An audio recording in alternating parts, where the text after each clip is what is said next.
सूबाई वजीर बल्दियात मियां महमूदुर रशीद से मिलने इकबाल टाउन लाहौर में उनके घर पहुंचे। बेटे और दामाद के हमरा दरवाजे पर आकर इस्तकबाल किया।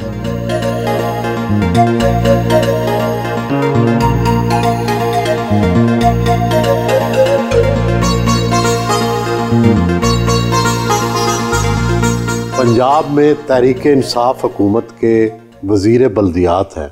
बल्दियात ही तो सबसे बड़ा मसला बन गया है। क्या आप बल्दियाती इलेक्शन करवा रहे हैं पंजाब में? जी बिल्कुल इलेक्शन करवा रहे हैं। प्राइम मिनिस्टर, चीफ मिनिस्टर दोनों इस बात पर बड़ा क्लियर हैं कि इंतखाबात जल्द अज जल्द होने चाहिए। लोग डराते तो होंगे कि हार जाएंगे। ऑफ कोर्स लोग कहते हैं जी ये महंगाई है, बाकी मसाइल हैं, तो इसको जो है ना अगर डिले हो जाए, लेकिन मेरा ख्याल है वज़ीर आज़म अब की बार भी दौरे पे आए थे और वो सख्ती से ये बात कह गए हैं कि अपना एक्ट जो अब असम्बली के अंदर है उसको जल्द अज जल्द पास करवाएं। क्या आपको शिकस्त का डर नहीं है? मेरा ख्याल है ये पॉलिटिक्स का हिस्सा है, हार और जीत। जीतते भी रहे हैं इतनी दफ़ा, तो हार के लिए भी तैयार रहना चाहिए, लेकिन कोई ऐसी वजह नहीं है कि हम ये अज्यूम कर लें कि हम हारने जा रहे हैं। हमने बहुत कुछ किया और मैं एक सियासी कारकुन के तौर पे समझता हूँ कि ज़बरदस्त फाइट होगी और बिल्कुल हमारे जीतने के चांसेस हैं। आप सूबाई वजीर हाउसिंग रहे हैं।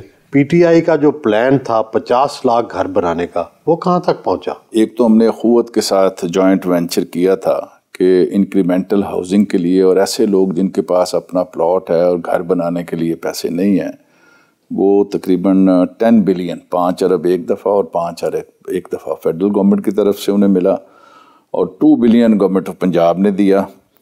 उसके ज़रिए से अब तक मेरा 16,000 यूनिट जो है वो बन चुका है ऑन ग्राउंड। इसके अलावा जो मुख्तलिफ हमारे ये फाटा था, Punjab housing and town planning agency, इसके तहत पंजाब के 10 शहरों के अंदर इंफ्रास्ट्रक्चर मुकम्मल हो गया।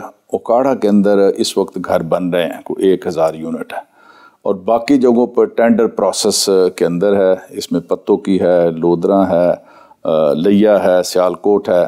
तो इन शहरों के अंदर जो है वो इंफ्रास्ट्रक्चर बन चुका, जो डेवलपमेंट है वो मुकम्मल हो गई। इसके अलावा हमने ये किया था जी कि प्राइवेट सेक्टर को इंसेंटिव दिया था कि अगर आप आएँ इधर फाटा के पास और आपके हम स्कीम तेज़ रफ्तारी के साथ पास करेंगे और आपके अप्रूवल के बाद आप अपने टोटल जो प्लॉट्स हैं उसके 20% घर बनाएंगे, जो है आम आदमी के लिए जो घर होंगे जिनकी कीमत जो है ना वो 40-45 लाख तक होगी। तो इस वक्त 4 बड़े शहरों में वो भी बन रहे हैं बड़ी तेज़ी के साथ, जिसमें गोजरावाला है, अटक है, सियालकोट है, गुजरात है। तो इस तरह मैं तो फिर मेरे 6 माह हो गए हैं, मैंने वो 4 जब छोड़ दिया, मेरे पास बल्दियात का है। तो ये मुश्किल था बहुत, यानी इसमें हमें अंदाज़ा नहीं था कि ये इतना मुश्किल काम है कि अब पहले तो बैंकों के पास कोई फैसिलिटी नहीं थी।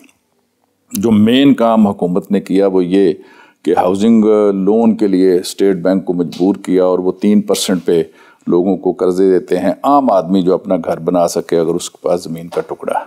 तो ये चीज़ें चल रही हैं। बाय द एंड मेरा ख्याल 22 के आखिर तक हम आपको 50 लाख ना सही 50,000 घर तो आपको दिखा सकेंगे। इस्लामी जमीयत तलबा और जमात इस्लामी का हिस्सा रहे आप, तो लाहौर की बड़ी मुतहर्रिक शख्सियत थे, अहम सतून थे।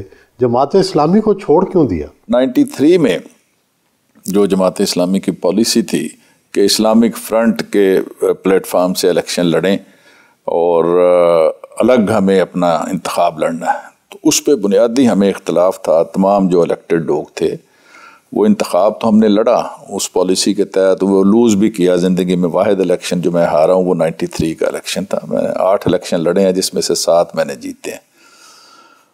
उस इलेक्शन के बाद फिर मेरा ज़हन इस बात पर आया कि जनरल मैसेज के अंदर जमात इस्लामी की जो अपील है वो कोई कारगर नहीं हो रही और जमात इस्लामी स्क्वीज़ होती चली जा रही है। 93 के जो इंतखाबात में भी एक बहुत बड़ा हल्का असर जमात इस्लामी का जो था वो छोड़ गया जमात इस्लामी को और उन्होंने नून लीग को वोट दिया। उसके बाद फिर मेरा इमरान खान के साथ एक ज़ाती मेरी ताल्लुक़ भी था। उन्होंने जब शौकत खानम ये हॉस्पिटल बनाया उसके हवाले से भी, तो फिर 97 में जब पीटीआई बनी तो फिर मैंने पीटीआई को ज्वाइन किया। एक ज़माने में तो आप नून लीग के भी काफ़ी करीब थे, फिर क्या हुआ कि आपने नून लीग की बजाय पीटीआई में शमूलियत को तरजीह दी? देखिए, मेरे मियाँ बरादरान के साथ जब मैं अमली पॉलिटिक्स में था तो बड़ा अच्छा ताल्लुक रहा, ख़ास तौर पर मियाँ नवाज शरीफ के साथ। उसमें दो वजूहात बनी, एक तो पासबान बन गई 91 के आखिर में, 92 में। तो मैं चूँकि प्रैक्टिकली जमात इस्लामी के साथ था, पासबान में मुस्तफ़ा रशीद मेरे भाई थे, वो लाहौर के सदर बन गए और पासबान ने अपनी लाइन जो लेनी टो करनी शुरू की वो सिटिंग गवर्नमेंट के ख़िलाफ़ और मियाँ बरादरान के ख़िलाफ़।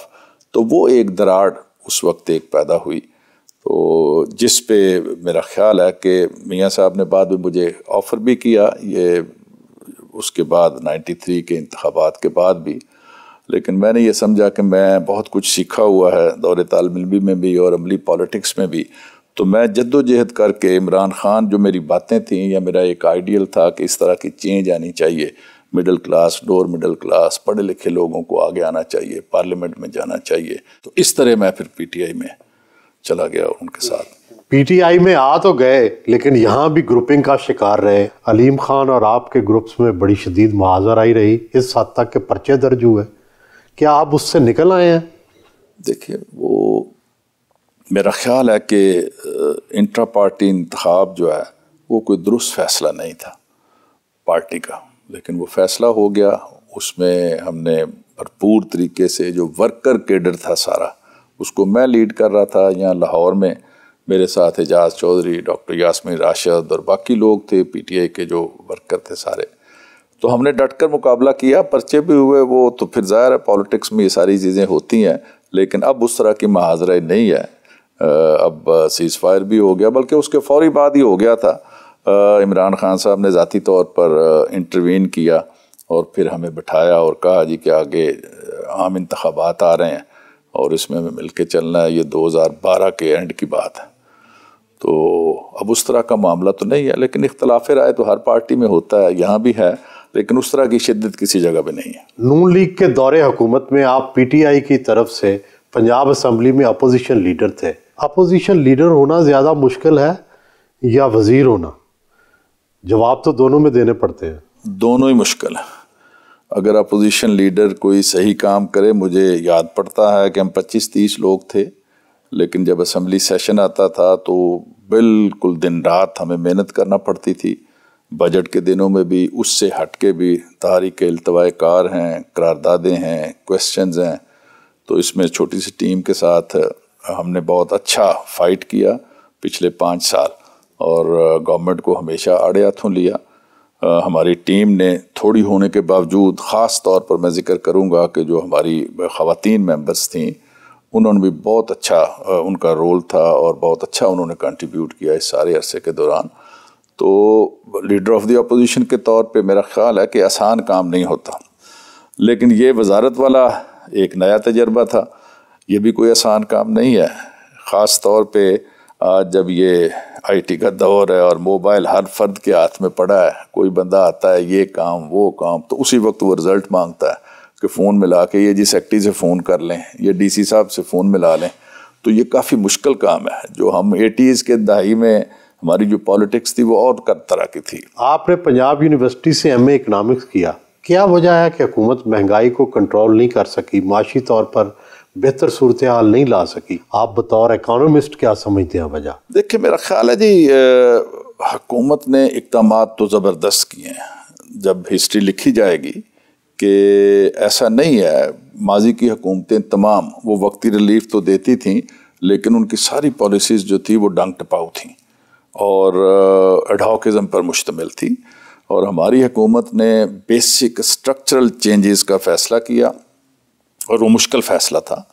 ज़ाहिर बात है उसके असरात भी आए और उसके नतीजे में कुछ महंगाई भी हुई, लेकिन महंगाई सिर्फ ये हमारा इशू नहीं है, ये तो एक ग्लोबल इशू है पूरी दुनिया के अंदर। आफ्टर कोविड अगर आप यूरोप में देख लें, अमेरिका में देख लें, मिडिल ईस्ट में देख लें, जहाँ भी देखें, तो जिस परसेंटेज से पूरी दुनिया में महंगाई है, पाकिस्तान में उससे कहीं कम महंगाई है।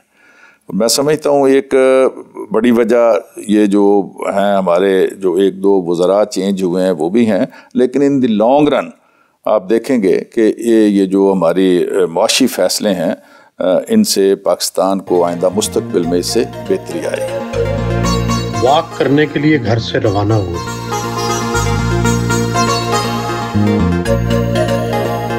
गुलशन इकबाल पार्क में सुबह की सैर उनका मामूल है। घर वापस आए।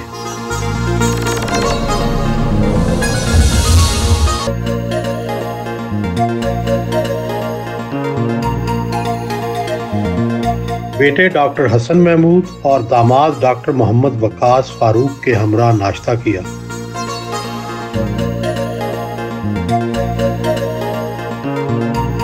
फैमिली से मुलाकात की।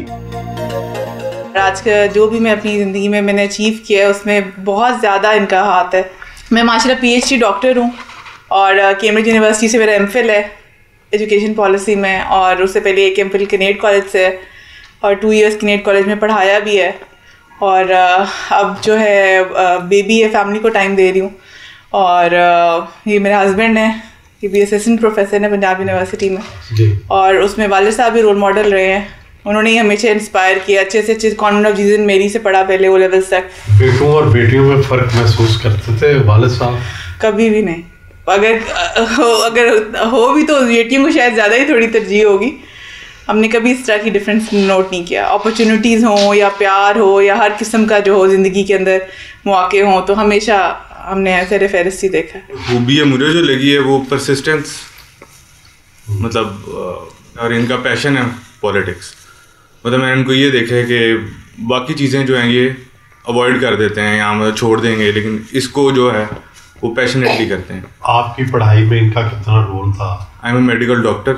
मैंने शिफा इंटरनेशनल हॉस्पिटल इस्लामाबाद में, वहाँ से मैंने मेडिकल किया था। उससे पहले मैंने A लेवल्स किया था यहाँ लाहौर ग्रामर से, और उससे पहले O लेवल्स किया था। तब मैंने बोर्डिंग की लाइफ भी देखी है 4-5 साल। कहाँ रहे? उधर ये चांदबाग स्कूल है, ये मुरीद के साथ। और फिर मेडिकल के बाद मैंने कोई साल को मैं US चला गया था, वहाँ पे थोड़ा सा क्लिनिकल एक्सपीरियंस गेन किया। मेरा आगे प्लान यही था कि मैं वहीं पे परसू करूँगा। एक ही बेटा था, मैंने कहा ये भी उधर सेटल हो गया तो हमारा बुढ़ापा जो है ना के कदर मदर उधर ही थे।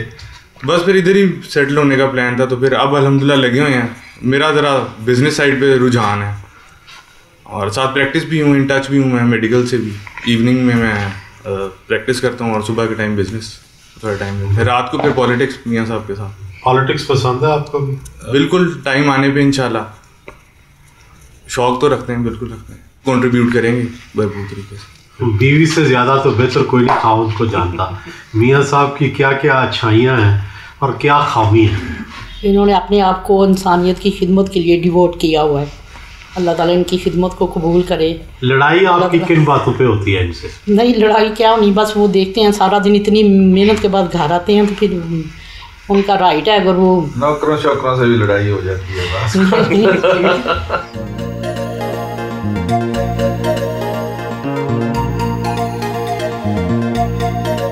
घर से रवाना हुए।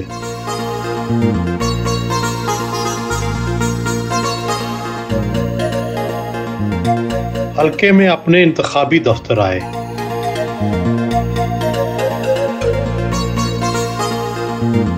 कारकुनों से मुलाकात की।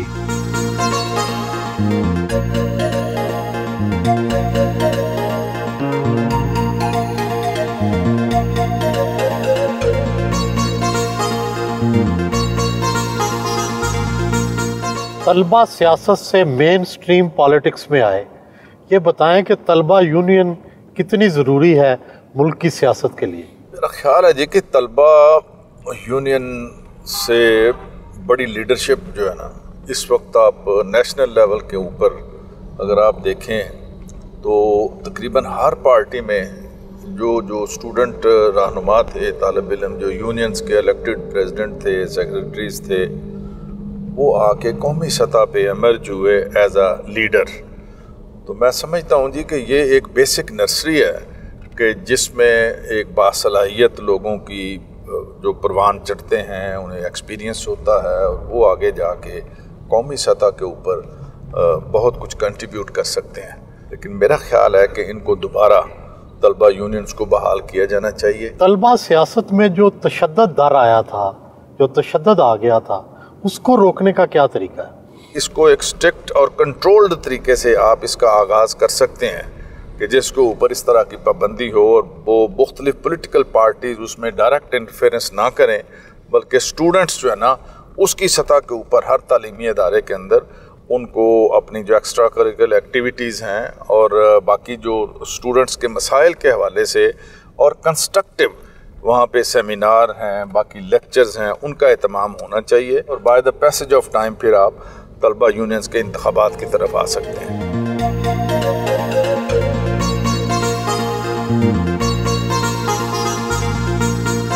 जेल रोड पर पीटीआई लाहौर के मरकजी दफ्तर पहुंचे। पार्टी रहनुमा अफीफ सिद्दीकी और साबिक सदर women wing PTI Robina Shaheen ने इस्तकबाल किया।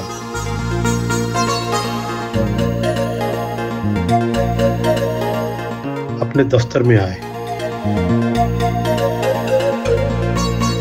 पीटीआई हुकूमत बनने के बाद पार्टी तंजीमों का रोल फाल नहीं रहा, इसकी क्या वजह है? मेरा ख्याल है इसमें हमें तवज्जो देनी चाहिए थी, भरपूर तवज्जो नहीं दी गई और चेयरमैन जो पार्टी के थे वज़ीर आज़म भी बने, वक्त की भी कमी थी और ये हम भी ये फील करते हैं कि जिस तरह से तंजीमें इक़्तिदार में आने से पहले मुतहर्रक थीं उस तरह से मुतहर्रक नहीं है और ये एक वैक्यूम बहरहाल हुकूमत की सतह पे और तंजीमों की सतह पे है। अब ये जो डिज़ोल्व की हैं पार्टी ने सारी तंजीमें और नए सिरे से अब अपॉइंटमेंट्स हो रही हैं, उसके बाद हमारा ज़्यादा फोकस इसी बात पे होगा कि हम उन तंजीमों को दोबारा उसी तरह से एक्टिवेट करें और भरपूर तरीके से जो आइंदा आने वाले बल्दियाती इंतखाबात हैं उनके हवाले से भी और आइंदा जो जनरल इंतखाबात हैं उनके हवाले से भी पार्टी वर्कर्स अपना रोल अदा करें जिस तरह माजी में करते रहे।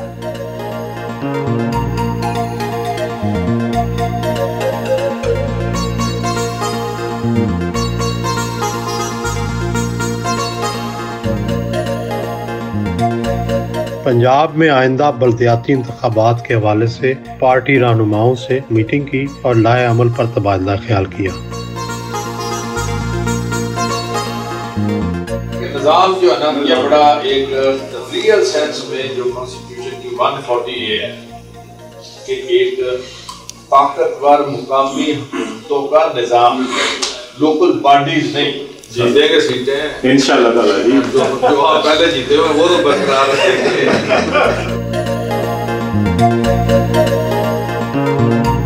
चाय P.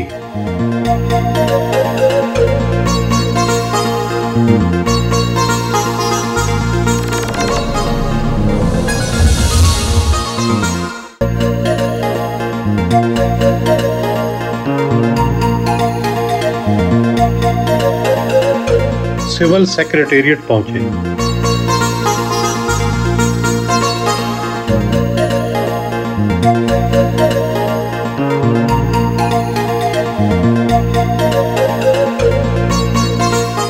Deputy commissioner Lahore Umar शेर चट्ठा और बल्दियात के दीगर अफसरान के साथ लाहौर में जारी सफाई मुहिम के हवाले से मीटिंग की। जो ट्रैक्टर्स हैं सर वो हमने इन हाउस अपनी वर्कशॉप से फैब्रिकेट करवाए और उनकी ट्रॉलीज और फ्रंट एंड लोडर्स हमने ऑलरेडी सिस्टम में उनको ऐड ऑन कर दिया हुआ है, वो हमने एक्सटर्नली नहीं लिया।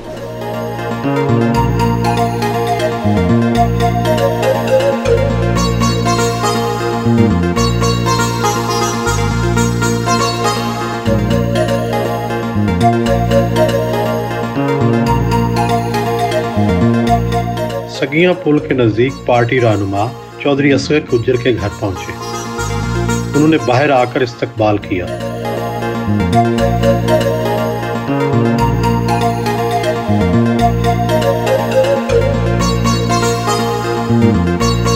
चौधरी असगर गुज्जर ने उनके एजाज में शानदार ज़ुराने का एहतमाम किया।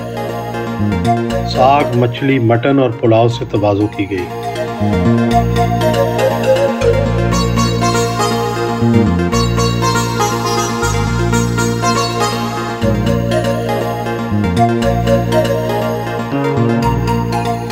पसंद की शादी के बारे में आपकी क्या राय है? क्या शादी अरेंज्ड होनी चाहिए या पसंद की? अब तो ज़्यादातर शादियां जो हैं वो पसंद की हो रही हैं। अब वो उस तरह की मेरा ख्याल है तंग नज़री भी नहीं रही ख़ानदानों के अंदर, और वो आके बता देते हैं जी हमने फ़लाँ जगह मैं इंटरेस्टेड हूँ, और फिर वो एक अरेंज वो मैरिज हो जाती है, लेकिन पसंद की शादी होती है। तो आज से 20-30 साल पहले तो इस माहौल का जो आज है उसका तसव्वुर भी नहीं किया जा सकता था, और अगर कोई पसंद की शादी पेरेंट्स की मर्ज़ी के बगैर हो जाती थी तो देश निकाला मिलता था, घर से निकाले जाते थे और बड़े मसाइल पैदा होते थे। तो मेरा ख्याल है कि दोनों तरह से ठीक है। अब ज़्यादातर पेरेंट्स भी इस चीज़ को रियलाइज़ करते हैं कि जिस शख्स ने ज़िंदगी गुजारनी है, वो लड़की है या लड़का, उसने अपना जीवन साथी अगर अपनी मर्ज़ी से पसंद कर लिया है तो वो बहुत बड़ी रुकावट नहीं बनते। चेहरे का पर्दा होना चाहिए या नहीं? चेहरे के पर्दे के बारे में ये शरन 2-3 चीज़ें हैं। बाज़ एक स्कूल ऑफ थॉट ये कहता है कि आप चादर वगैरह ले लें, चेहरे का पर्दा नहीं है। दूसरा स्कूल ऑफ थॉट ये कहता है कि नहीं, चेहरे का मुकम्मल पर्दा होना चाहिए। अब ये तो एक ऐसा फ़िक़ही मसला है जिसके बारे में मैं कोई हतमी राय नहीं दे सकता, लेकिन मेरे अपने घरदारी में हमारी ख़वातीन खाना जो है वो चेहरे का पर्दा करती हैं, मेरी बच्चियाँ भी और मेरी मिसेस भी, और वो इसी चीज़ की मुकल्लद हैं कि नहीं, चेहरे का पर्दा होना चाहिए। आपका ताल्लुक मिडिल क्लास घराने से है, सियासत के लिए तो बड़े पैसों की ज़रूरत होती है, आपके ज़राए आमदन क्या है? मेरे ज़राए आमदन में जी मैं एज अ डेवलपर पिछले 40 साल से काम कर रहा हूँ। कुछ हमारी आबाई ज़मीनें थीं लाहौर के सबर्ब्स के अंदर, उनको डेवलप किया और LDA से और बाकी अथॉरिटीज़ से पास करवा के मैंने बल्क में स्कीमें पास करवाई जो आबाई ज़मीनों के ऊपर भी। उसके बाद 5-6 प्लाज़ाज लाहौर में बनाए। एक हसन सेंटर के नाम से मेरा फ़िरोज़पुर रोड पे इस वक्त प्लाज़ा है। तो अब मैं प्रैक्टिकली काम कम कर रहा हूँ। मेरे भाई हैं, मैं स्लीपिंग पार्टनर के तौर पे उनके साथ हूँ। बेटा अब डॉक्टर बन गया, वो सर्विस भी कर रहा है और साथ मेरे काम को भी लुक आफ्टर कर रहा है। कहते हैं सियासत में झूठ बहुत है और मसलतन झूठ भी बोलना पड़ता है। आप तो माशाल्लाह एक मजहबी फ़िक्र के हामिल हैं, तो आप भी झूठ बोलते हैं सियासत में? बाज़ औक़ात नागुज़ीर हो जाती हैं कुछ चीज़ें कि जिसके बगैर छुटकारा नहीं होता, और मैं सच बोलूँ तो ये है कि वाकई हमें बहुत सी जगहों पे मसलतन वो झूठ का सहारा लेना पड़ता है जो कि गलत है। शाम को इकबाल टाउन में 3 नंबर स्टॉप पर सुई गैस की नई पाइपलाइन का इफ्तिताह करने पहुंचे।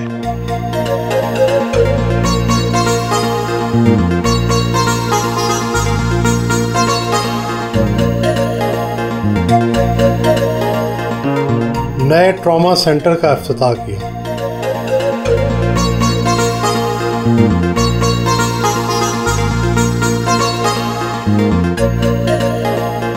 इफ्तिताही तकरीब में शिरकत की।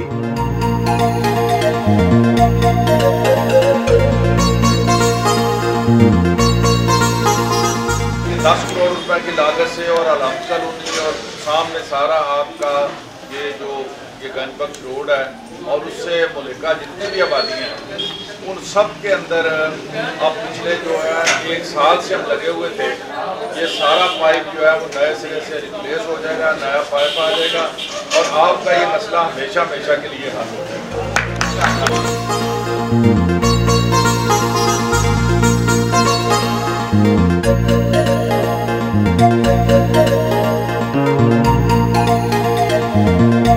करीम ब्लॉक इकबाल टाउन कब्रिस्तान के इंतजामी दफ्तर आए।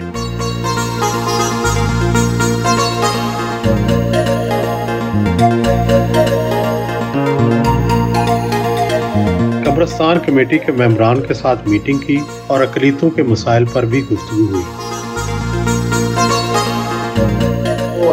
बंदे कहते हैं जी साडा कब्रिस्तान भी ये अलामा इकबाल टाउन जीनत ब्लॉक च रहंदे ने, ये किते होर जाके दफन करन, इनू हुण सानू सीरियसली ये लीगली इसे हकदार ने दफन होना। इन्हां दा सारी गलबात मैं कर ਲਈ ਸੀ, ਹੁਣ ਤੁਸੀਂ ਇਹਨੂੰ ਥੋੜਾ ਜਿਹਾ ਫਾਲੋ ਅਪ ਕਰਕੇ ਉਹਦਾ ਨੋਟੀਫਿਕੇਸ਼ਨ ਕਰਾਓ।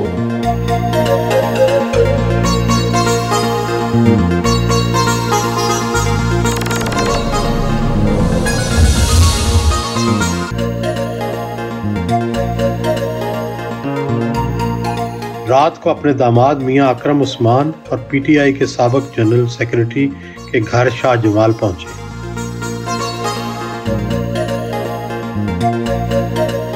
फैमिली से मुलाकात की।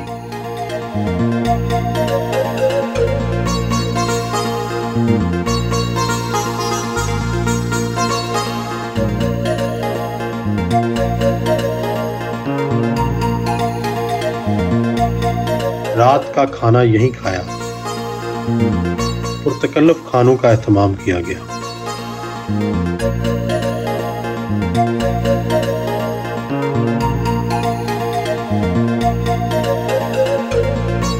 अलीम खान के मुस्ताफ़ी होने के बाद अब आप सीनियर सूबाई वज़ीर हैं। आपके वज़ीर आला पंजाब बुज़दार साहब से कैसे तल्लुकात है? देखिए, मैं कोई ऑफिशियली कोई इस तरह नोटिफिकेशन तो नहीं हुआ सीनियर सूबाई वज़ीर का। बहरहाल मैं पार्टी के एतबार से तो सीनियर मोस्ट वज़रा में हूँ। बुज़दार साहब से बड़े अच्छे ताल्लुकात हैं जी। डे 1 से जब वो चीफ मिनिस्टर बने हैं तो मैंने दूसरे या तीसरे दिन उनसे बात की। उन्होंने खाने पे मुझे मदऊ किया। मैं और सब्तैन खान थे दोनों, वो मेरे साथ डिप्टी अपोजिशन लीडर रहे हैं, अब भी वज़ीर हैं। तो हमने खुल के नाश्ते की टेबल के, सरदार साहब के वालिद साहब भी ज़िंदा थे उस वक्त, 1.5-2 घंटे की हमारी सीटिंग रही और हमने खुल के उन्हें अपनी ताउन का भरपूर तरीके से यकीन दिलाया कि पार्टी ने आपको फ़ैसला कर दिया है, तो हम कोई इस तरह की ना कॉन्स्पिरेसी करेंगे, ना आपकी बैक बाइटिंग और लेग पुलिंग करेंगे, बल्कि आपको वजारत के चलाने के सिलसिले में जो भी मशवरे होंगे, जो भी ताउन होगा, भरपूर तरीके से वो सिलसिला आज तक जारी है। क्या कभी आप में ख्वाहिश पैदा नहीं हुई कि आप भी वज़ीर आला पंजाब बनने की ट्राई करें? देखिए, ट्राई मैंने कभी भी नहीं किया।